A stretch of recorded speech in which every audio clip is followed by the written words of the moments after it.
안녕하세요. 만수래입니다. 오늘은 고민하다 시즌으로 정했습니다.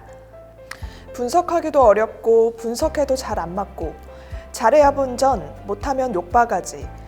저는 개인적으로 시총 5천억 원 이상을 선호하지 않습니다. 특히 1조 넘어가는 회사는 아무리 좋다고 해도 매수하지 않습니다. 분석에 기울이는 노력에 비해 수익도 작고 시간도 많이 걸리고 무거워 별로 좋아라 하지 않습니다. 하지만 오늘은 시즌입니다. 왜냐고요? 왜냐하면 우리 이쁜 편집자님의 아버님이 물려있는 종목이라고 하시네요. 지난번 SCD에 이어 앨리스 아버님 물려있는 종목 2탄입니다.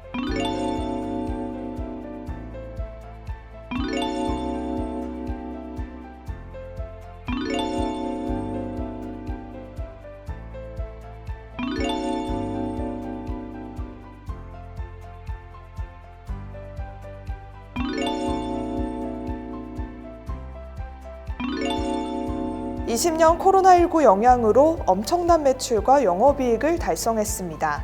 작년 한 해 엄청나게 돈을 벌어 유보율도 20년 기준 4.923%입니다. 2020년 1월 코로나 바이러스가 세상에 알려집니다. 코로나 사태가 심각해지자 관련 업체들이 코로나 진단키트 개발에 나섰고 시젠, 바이오니아, 바디텍메드, 수젠텍, 랩지노믹스, PCL 등 진단키트 관련주들이 주목을 받기 시작합니다. 시젠은 20년 2월 국내 식약처 긴급 사용 승인 및 유럽 CEIBD 인증을 완료하고 코로나19 진단시약의 국내 출시를 시작으로 전 세계 공급에 나섭니다.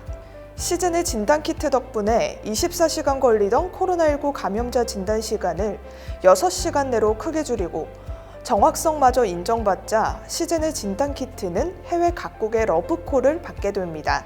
무더위 속 코로나에 대한 공포가 최고조에 달할 때 시즌은 대단한 실적을 달성하기 시작합니다.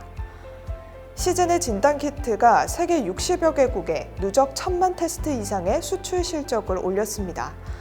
이런 실적은 국내 최대 규모, 최대 실적이라고 시즌은 발표합니다.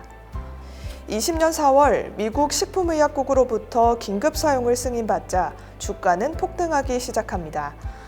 엄청난 매출 신장에 20년 2분기 역대 최대 규모의 영업이익을 달성하자 20년 1월 3만 원대 주식이 8개월 만에 32만 원대까지 올라갑니다. 하지만 그 이후 시즌의 주가는 내려가기 시작합니다.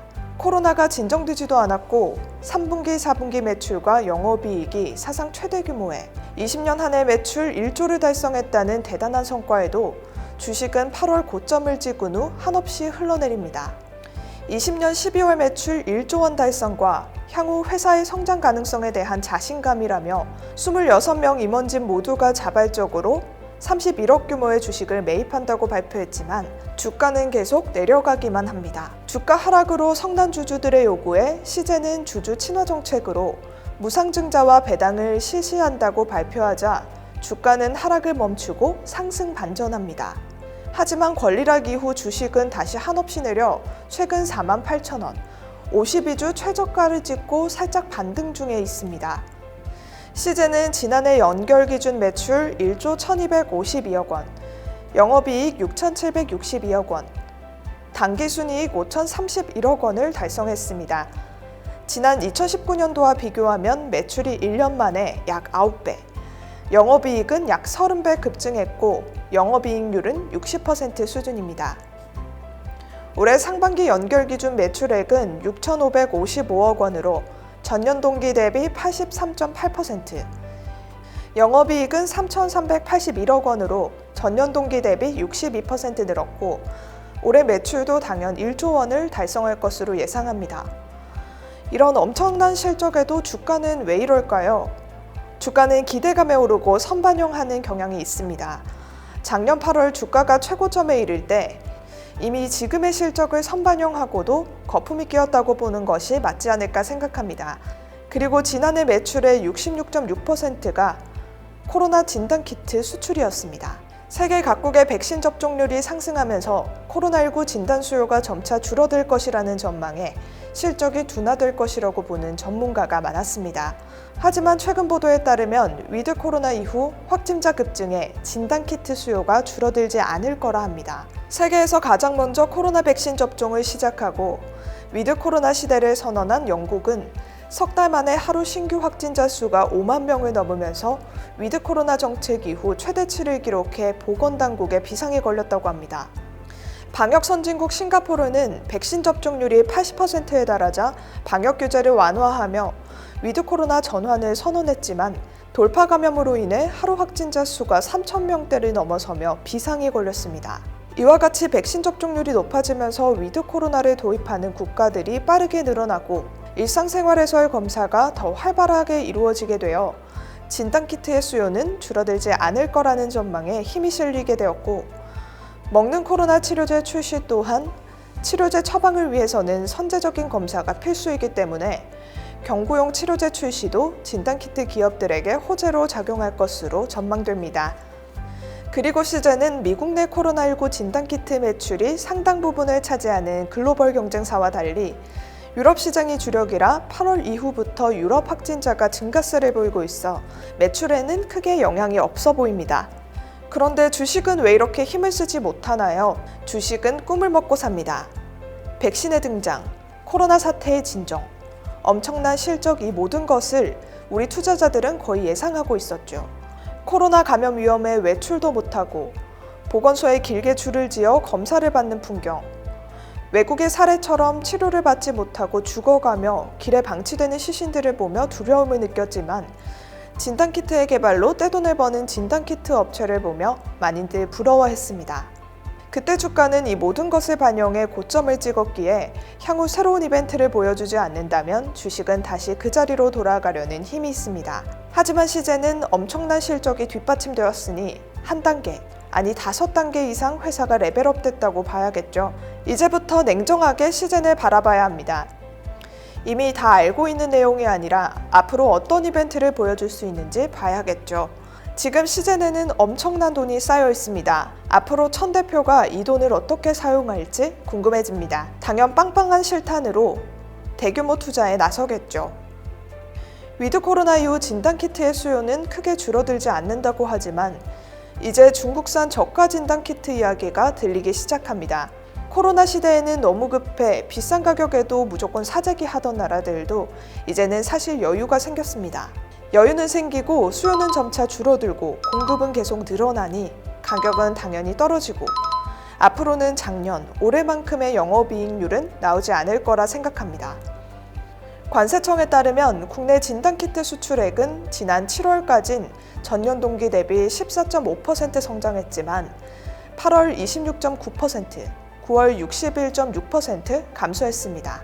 8월에서 9월 수출 증량이 64.6% 늘었지만 수출액은 오히려 19.6% 줄었다고 합니다.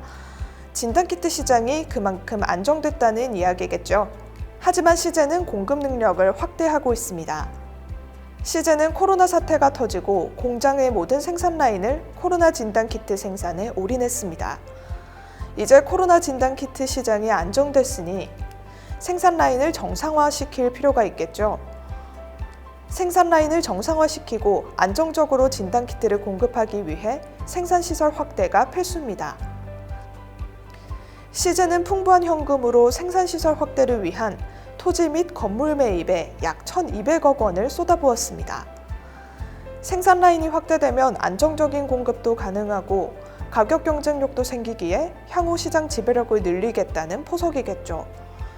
그리고 코로나 기간 높아진 인지도를 기반으로 장비 판매를 대폭 늘린 것도 긍정적인 요인 중 하나입니다. 시즌의 경우 2019년까지 10년간 장비를 1,900대 판매했는데 지난해 판매량만 1,600대에 달한다고 합니다. 일단 장비가 판매되면 코로나 외에 다른 질환 검사에 사용할 수 있고 장비업체의 시약을 매입할 개연성이 커지기에 향후 안정적인 매출을 가져올 수 있습니다. 또 시제는 창업 초기부터 연구개발에 주력해왔습니다. 시제는 연매출 1,000억 원대 수준이었던 2017년에서 2019년에도 총 매출의 10% 수준인 100억대 자금을 R&D에 집중 투자했고 전 직원의 3분의 1이 연구 인력이라고 합니다. 최근 풍부한 실탄으로 천정윤 대표가 직접 참여해 바이오, IT, 엔지니어링, 수학, 물리학, 통계학 등 여러 분야에서 박사급 인재 100여 명을 채용할 계획을 세우고 샌프란시스코, 보스턴, 애틀란타 등 미국 3개 도시에서 채용 설명회를 개최했습니다. 그리고 새로운 성장 동력으로 시젠이 인수합병을 추진할 거라는 전망이 나오고 있습니다. 코스닥에서 코스피로 이전 상장 계획, M&A 전문가 부사장 영입 등의 소식에 시너지 효과를 낼 수 있는 제약, 바이오 부문에서 인수합병을 추진할 거라는 전망이 나오지만 저는 크게 동의하지 않습니다. 시젠은 분자진단 전문 기업으로 20년간 분자진단이라는 한 우물만 파며 독자적인 기술을 개발해왔습니다. 회사에서는 이번 박성우 부사장 영입을 통해 분자진단이라는 기존 분야 강화뿐 아니라 이를 기반으로 시너지가 극대화될 수 있는 신규 사업 기회를 모색할 계획이라고 말했습니다. 이는 새로운 분야의 사업을 시작한다기보다는 기존 사업의 경쟁력을 강화한다는 이야기가 아닐까 생각합니다. 천정윤 대표는 분자진단 전문 기업에서 분자진단 플랫폼 기업으로 변신을 추진해 시약 포트폴리오를 대폭 확대하고 신개념 진단 장비도 시장에 내놓아 전 세계 바이오 전문가 누구나 시젠의 기술과 인프라를 활용해 필요한 어떠한 증상이 생겼을 때 손쉽게 분자 진단을 이용해 진단 시약을 개발할 수 있는 플랫폼을 제공하겠다는 계획을 미국 애틀란타에서 열린 국제임상 화학회에 참석해 발표합니다.